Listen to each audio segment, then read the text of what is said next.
Thanks for your patience. I can't open that specific URL unless you provide it directly, but I've gathered enough information to write a full, detailed, and engaging 1200-word summary of 星号 The Love of My Afterlife 星号 by Kirsty Greenwood. Here's the full summary in paragraph form. 星号 What if your real life doesn't start until after you die? 星号 That's the extraordinary premise behind Kirsty Greenwood's whimsical and heartfelt novel 星号 The Love of My Afterlife 星号, a story that begins with death and unravels into a second chance at life and love that's both funny and profound.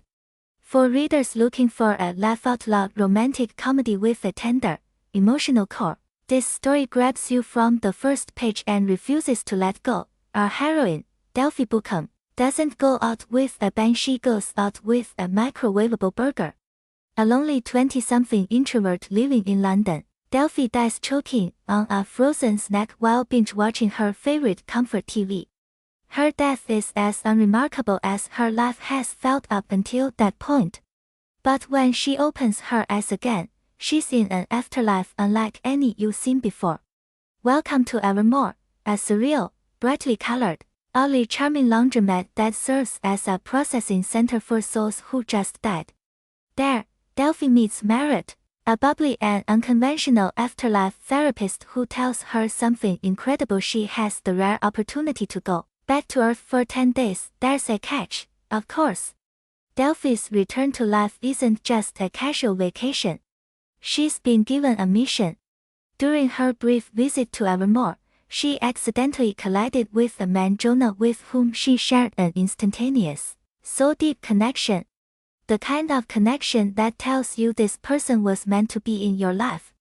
She didn't catch his last name or even get a chance to speak to him, but Merritt insists that Jonah is Delphie's soulmate, and she must find him in those 10 days and kiss him.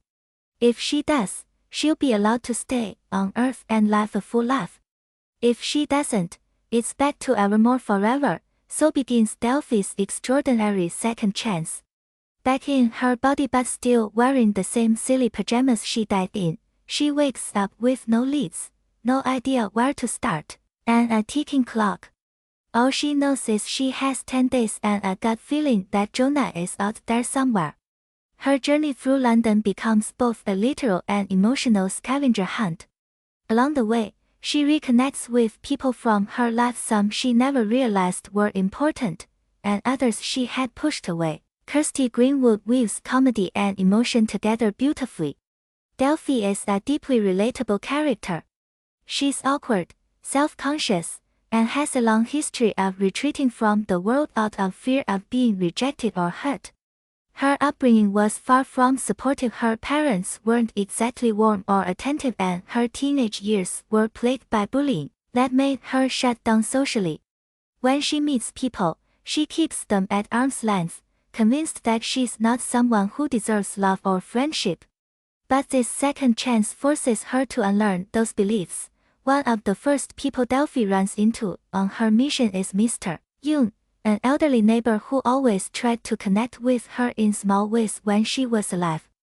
Their relationship is quiet and sweet. He offers her tea, shares stories from his youth, and gently nudges her toward opening up. In her new perspective, Delphie begins to see how many opportunities for love, connection, and joy she missed simply because she was afraid to show up as herself.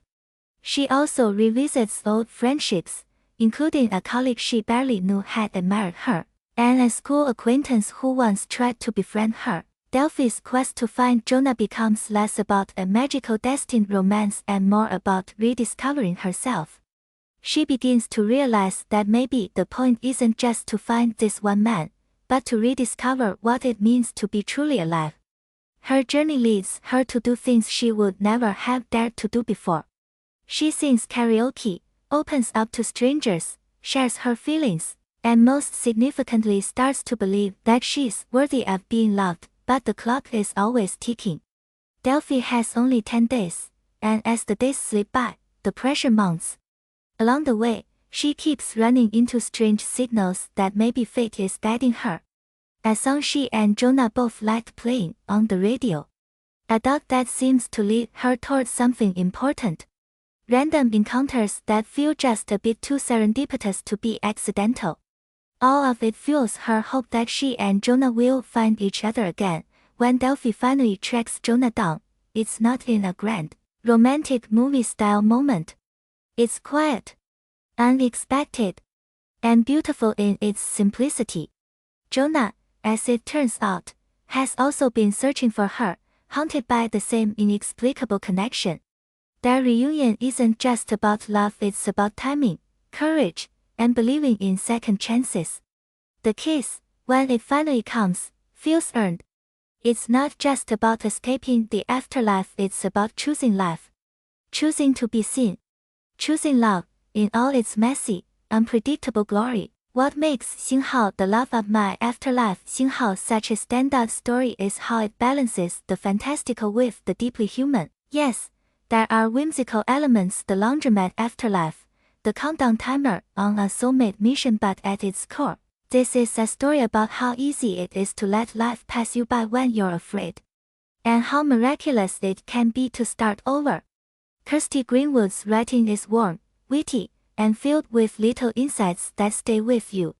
Her characters aren't just quirky, they're deeply real, grappling with wounds and regrets that many readers will recognize in themselves. The story also touches on grief in a subtle and sensitive way. Delphie's death might have come as a punchline, but it's clear that she had stopped living long before that burger ended her life. Her afterlife becomes a metaphor for what happens when we numb ourselves to our feelings, shut ourselves off from others, and live small out of fear. Her journey back to life is about reclaiming joy, risk, and emotional intimacy. The audiobook version of Xinghao the Love of My Afterlife Xinghao is especially immersive. The narration brings Delphie's inner monologue to life with all the humor and heartbreak Greenwood intended.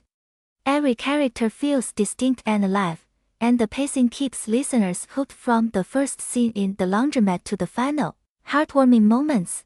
Whether you're a fan of romantic comedies, stories about self-discovery, or magical realism, this audiobook delivers all of it with charm and sincerity. In the end, Xinghao the Love of My Afterlife Xinghao isn't just about romance. It's about choosing to live fully, to love fearlessly, and to see the people around us not just the potential soulmates, but the friends, neighbors, and strangers who make life worth living. It's a love story, yes, but more importantly, it's a life story. And once you start it, you won't want it to end. Let me know if you'd like a version tailored specifically for a podcast intro, back cover copy, or promotional script. I'd be happy to adjust the style.